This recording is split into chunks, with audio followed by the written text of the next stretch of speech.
0. Na pesi biso Yesu mbote na kombo na Yesu. Tokutani Yesu mpona koyoka sango malamu ya Yesu Masiya. Sango malamu oyo ezali lobiko mpona biso. Sango malamu oyo yango nde moto eza kopesa biso bomoi. Esika ozali kanga miso tosambela.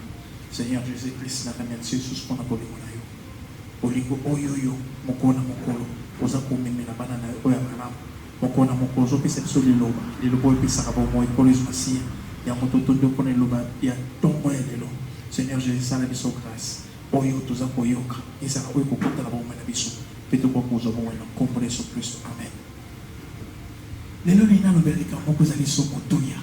Tena moko ya kitoko. Kitoko mpona yo oyo zali mwasi. Mwasi ya nani? Te. Babiso baza mibali bakanisi na obi. Na bengi yo peme mozaki mobali yeba kozali mwasi. Oza mwasi ya nani? Mwasi na Yesu Masiya. Amen. Nalingi na présenter yo mobali. Nalingi na betelo vraiment solo ya mobali.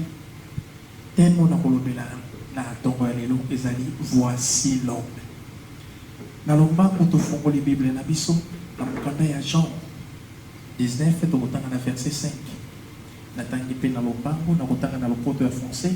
Jésus sortit donc, il porta la couronne d'épines et les manteaux rouges. Et Pilate leur dit, voici l'homme.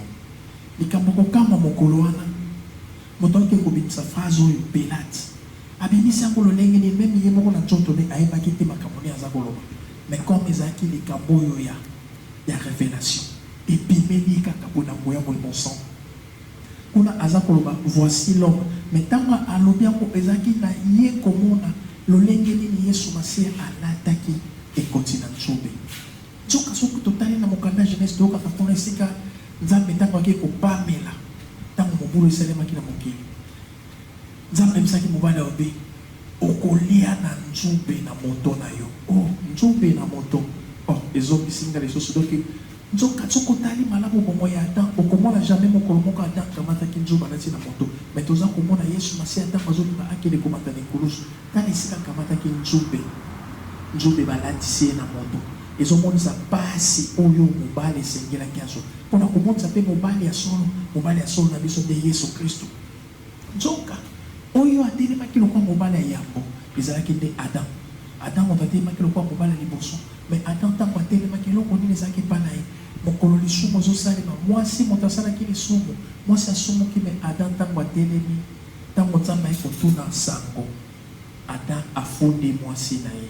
Adam zaki na mystère zaki ya condamnation. Oui, yo pe papa ozanga teke mwasi na ngande moto mwasi mobali eba kobomba mwasi esengeli mobali ya solo obomba ka des fois mwasi na yeba na mokili jamais okoki kokutana na mwasi moko pa kozala parfaite. Mais yo zakani lokola elepo donc bomo ya Yesu Masiya na kati na yo oyo obanda koyeba kobomba mabe ya mwasi na yo pote Yesu Masiya yo ozali mokonzi na biso lobi abombaki mpe mabe na biso lobi andimaki te nature na biso ezalaki défaut emonisama boye yango wana nde elembo mobali malamu. Mais okomona condamnation oyo evandaki na bomoi ya Adam esalaki ke mwasi wana akende kovivre vie ya kotanga makila to vie ya condamnation. Église ya kala église ancien testament ezalaki église oyo ezalaki kotangisa makila ntango nyonso mokolo nyonso. Yango komona ntango Yesu Masiya akoya ekosenga ye mokolo moko na mokanda ya Matthieu 9 verset 20 ake kokutana na mwasi oyo mpe azalaki kotanga makila. Mwasi azalaki kotanga makila azalaki elembo nini? Azalaki elembo kaka ya église oyo na ancien testament ezalaki chaque jour mokolo nyonso etangisaka makila. Mokolo nyonso makila etanga makila ezotanga mpona mpona basumu nyonso bato bazosala esengeli lobi omema ngombe lobi omema soki meme lobi omema pigeon ntango donc service ezosalema na kati ya temple ezosenga mokolo na mokolo makila etangaka. Mais nzoka nde mokolo oyo mobali ya solo ayaki. Mobali ya solo aza oyo ayaka komema mokumba ya mwasi na ye. Omona ntango Yesu Masiya ye mokumba oyo ezalaki ya mwasi. Mwasi atangisaka makila mokolo nyonso. Mwasi okoma rekonetaki kete mobali na ngai ye wana aza koleka akimi mbango ye wana akende komitika na se ya makolo Yesu Masiya ayaki asipi kaka elamba. Mystère elamba tokolobela lelo te. Nzambe akosala biso kolo na mikolo ezoya mikolo ya nsima tokodevelope yango malamu. Mais yeba asibi elamba amikitisi nzamba za malamu masolo oyo il faut que okuta on les solarites masolo Déborah pour essayer ko mona moi ça zo ba Valeria elamba makolo ya mobali église pe evandisa marade na makolo ya mobali image ya mobali yo nezo sala batoma omona ba muvana na makolo ya donc na enseignement pour na batoma basaki ba vanda ki pe na makolo ya nani na makolo ya mobali bango pe tango bakotikala kwa na image ya mobali pour na bango bakozala sema so bakopesa biso lingomba yeba na lingomba na bino so batia kabino enseignement oyo ba apôtre pe o batoma batikate kovanda la se ya makolo te parce que voyez na se makolo ya bato bazote yo enseignement ya Jésus Christ te malédiction zali kwa moyena elaki yo vivre la condamnation elaki yo il faut tangisa ka makila elaki yo il faut bebisa bozuna onyoso soko tali na mokanda Matthieu 9 na baloba babi mwasi wana abebisa ki bozune nyonso abongisa ki nyonso azaki nango atikali na richesse ressources te lelo bato beli bakritiquer mangomba oh non nakenda kuna babisenga napesa médaille nanga napesa chenette nanga napesa bon apesa ti atikali mobola okotika mobola pe lokola mwasi oyo pona nini oyebi mobali te soko découvrir mobali baka kovanda makolo mobali pona oyo katoli Yesu Masiya atikelaki biso toli tala soko te Yesu na mokanda ya Saint Testament okomona na Genèse 38 wana na olinga totanga ovama na bandako Genèse 38 soko bali na verset 9 okomona esika oyo bazobeta lisolo ya mobali moko oyo yazaki kozwa semence na ye aza kobwaka na mabele kaka na Ancien Testament baki kolakisa biso lisusu mobali vuma abwakaki semence na mabele ezalaki nde Moïse mpona Moïse nzambe apesaki mobeko na yawe yango nde liloba oyo esengelaki ameme pa peuple de Dieu mais ye ntango aye akuti peuple de Dieu donc aye akuti mwasi na lisumu epesi ekandaka mati mobeko wana abwaki yango na mabele yango meme explication mobimba oyo ya ebombamaki na Genèse 38 na lisolo ya Juda na Tamar babetaka lisolo babaka mwana moko azalaki wana azalaki kokamata semence na ye mpo azalaki kobwaka yango na mabele Moïse nde moto ayaki kobwaka semence na mabele alingaki semence anaki ne pas peuple te mokomona mokolo Yesu Masiya akoya eloko liboso kobenga biso soko tenge na mokanda ya Jacques 4:4 abaka adultère que vous êtes c'est-à-dire esi akuti mwasi na ye na kati ya adultère mais mwasi oyo akokuta na adultère lisolo il faut tanga ngo malamu sikoyo na Jean 8 na verset 1 na 11 okoka bakita lisolo ya mwasi moko oyo bakangaki na bondumba mwasi bakangaki na bondumba ezalaki image ya ngai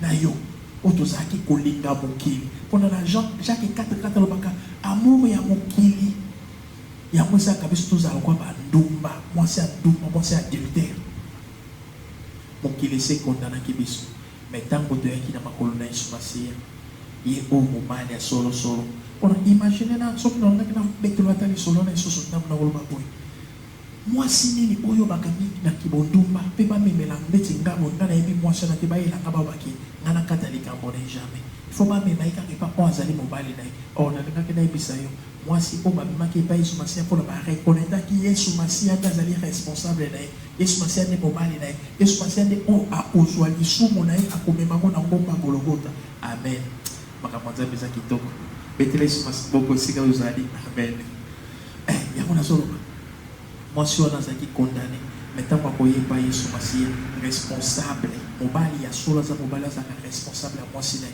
Yesu Masiya akondima azwa charge ya mwasi wana akozwa charge ya mwasi wana mpe ye akotika mwasi wana libre talanga na soko azotuna atuni mwasi wana bato baki okondane yo wapi bango baza lisusu te baza te bamoni likambo moko te ya mabe akokondane yo mwasi wana bamoni likambo akokondane nga te mpona nini charge wana esekendaki mpa mobali amen soko tangi lisusu na mokanda ya Ephésiens 5 esika soko mobali abanda kotikela mwasi lolenge nini yo ifo ozala mpona nga namema mokumba na yo Yesu Masiya ayebisaka église aoba mwasi tosa mobali na yo oui naloba na yo ozali mwasi na Yesu yo nde église yeba kotosa mobali okotosa mobali ndenge nini esengeli oyeba maloba ya mobali aloba nini loba na mobali nde yango moto ekopesa makasi loba mobali yango nde moto ekolendisa yo loba mobali yango nde eza protection na yo loba mobali yango nde moto oyo ekolakisa meme nzela mpona Psaume 119 verset 75 babaka ta parole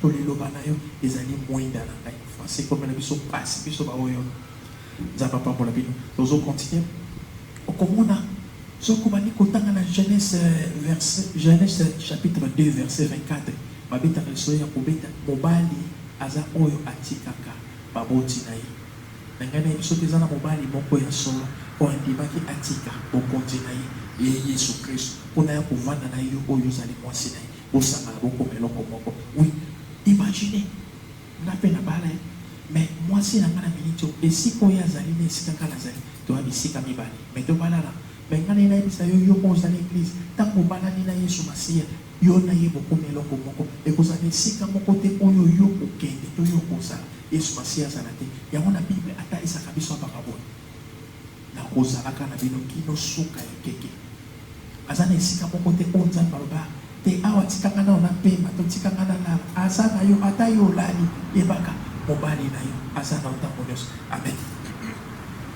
Mobali ya solo azali oyo amemaka pasi ya mwasi na ye mpona kuna na Genèse tomonaki Adam alingaki komema pasi ya mwasi na ye te pénition ezalaki ya mwasi na ye yandimaki asundola yango mais mobali ya solo eza oyo azondima charge okomona Yesu Masiya akoya kuna baoyebisa biso mapi mwasi akokota na pasi mais tala ndenge ekulusu esika omona Yesu Masiya azobota ngai na yo na oyo tozalaki lingomba ekosenga panzi na ye efungama kaka na Jean 19 wana okomona soki opusani liboso mapi likonga mopanzi ntango ekoti likonga ntango ekoti ye na mopanzi mai na makili ebimaki nzoka lisolo bamama bayebi yango malamu esika nyonso mama nyonso abotaka esengaka mai na makili ebima mai na makila mpona komonisa ete bomoi moko eza kobima. Yesu Masiya mokolani esengaki mopanzi efungama mpona abimisa ngai na yo okolimbisa ngai yo moto mesana koyebisa bato ke te yo moto okotanga na molimo nana boto na molimo ozaka na te père tozaka na papa moko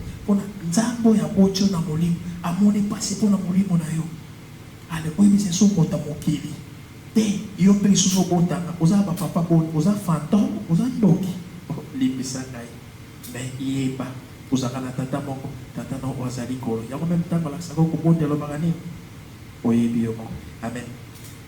Mobali ya solo ye oyo azali mokonzi na bakonzi azosala yo mpe oyebi roi des rois mwasi ne bakobengana fozaka reine des reines. Oui, Yesu Masiya azoya kosala yo reine des reines mpe atiki yo kaka bongo te. Imagine soki mwasi na mobali babalani mwasi azwaka kombo ya mobali yango ozomona eglise atikeli biso kombo oyo elekili koya bakombo nyonso nde kombo na Yesu Kristo. Amen.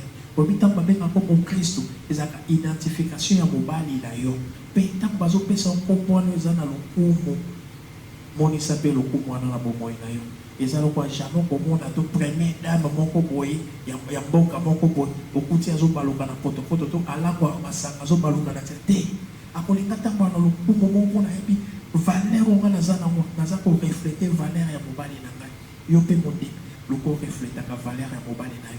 Oui, po ete mobali na yo ya solosolo nde Yesu Kristo ye nde oyo yo véritable homme ye moto oyo ayaki komema nyonso ya yo. Oui, message oyo toyaki nango na ntongo ya lelo yango mpo na yo na ngai nayebisa yo kaka soki ozali mwasi yeba ete eza na moto moko oyo atelema mpona amema mokumba na yo eza na moto moko oyo atelema mpona azwa charge na yo nyonso eza na moto moko oyo atelema yo oza moto obelaka lisusu te eza na moto oyo deja aloba obi nzoto na yo ekoma ya ye Nzambe akoki kondima te avanda na nzoto moko ezalaka maladi soki obelaka eza kaka mpona yo moko oyebaka valeur nini te Nzambe azopesa yo. Me na ntongo ya lelo na nzela mateya oyo oyoki banda kozongela bavaleur oyo Nzambe azopesa yo valeur oyo Nzambe azopesa yo aleki ovivaka na se ya liloba na ye oyokaka oyo ye mobali alobi mpona mwasi yo tosa yango sika oyo alobaka babi femme soyez soumise okozala soumise na nini na liloba na ye.